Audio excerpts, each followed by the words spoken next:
Have you ever noticed a statue standing in front of a courthouse? She holds a scale in one hand and a sword in the other. And her eyes are covered with a blindfold. That's Justitia, the goddess of justice. Her image comes from Roman mythology. And it still represents law and justice to this day. But here's what's interesting. Justitia wasn't the original. Her roots trace back to a figure in Greek mythology named Astraea. And Astraea's story raises a question that still feels relevant today. Did humans abandon justice, or did justice abandon humans? Let's follow that story to where it all fell apart. In Greek mythology, Astraea is known as the goddess of the stars, and is closely tied to the Titan god. Some traditions describe her as the daughter of Zeus and Themis, the goddess of divine law. What matters most, though, is what she did. She lived among humans on Earth, teaching them the meaning of justice and fairness. And the age she lived in was called the Golden Age. According to the myth, human existence was divided into 4 ages: the Golden Age, the Silver Age, the Bronze Age, and the Iron Age. The Golden Age was paradise. Humans lived alongside the gods. There was no suffering, no greed, no war. Astraea walked among people during this time, respected and honored as a guardian of what was right. There were no laws, no courts, no judges. They weren't needed. People simply did the right thing. Then things began to change. The Silver Age arrived, and with it came selfishness. Families argued, people coveted what belonged to others. But Astraea didn't give up. She kept teaching, kept guiding, kept calling people back to a better way of living. Then came the Bronze Age, and everything got worse. People started making weapons.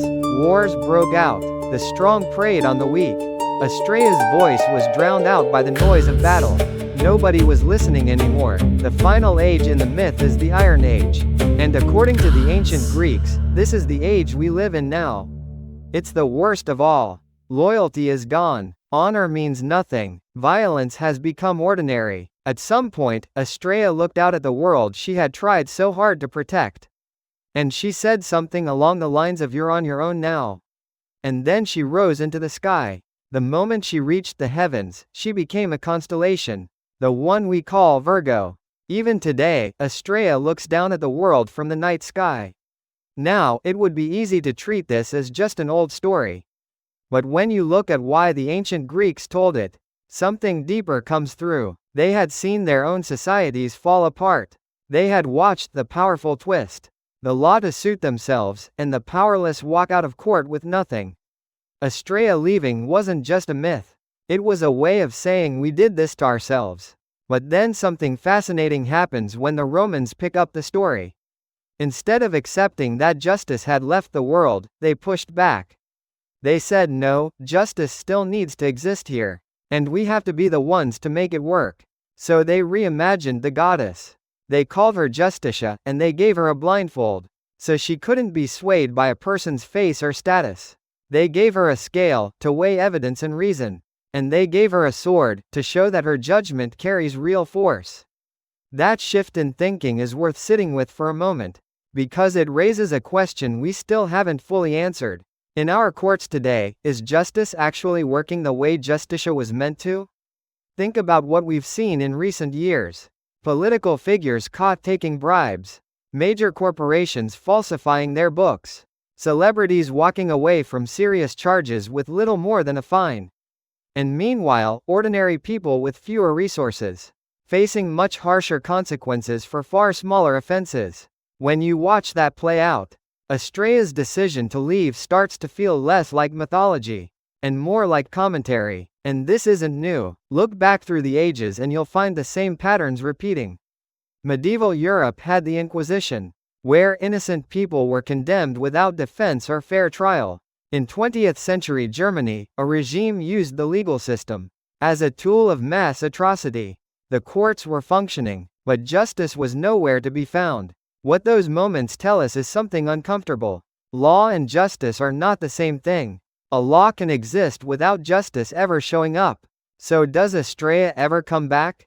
Some interpretations of the myth say yes. She returns when humanity finds its way back to something like that original Golden Age, when justice is truly restored. She descends from Virgo and stands among us again. It's a hopeful idea, but it also puts the responsibility exactly where it belongs. On us. We can't just wait for justice to appear. We have to build it ourselves. And in fairness, humans have kept trying. Ancient Athens gave birth to democratic ideas. The Magna Carta placed limits on unchecked power. The French Revolution declared rights that belonged to every person. The International Criminal Court was created to hold even the most powerful accountable.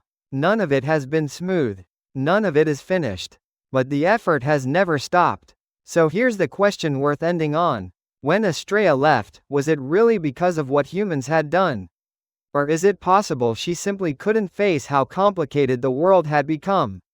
Maybe justice was never meant to be a gift handed down from the heavens. Maybe it's something imperfect people have to fight for, fail at, and try again. That's why Astraea hasn't come back yet. And maybe that's why, on a clear night, when you look up at Virgo, it still feels like something is watching, waiting to see if we'll finally get it right.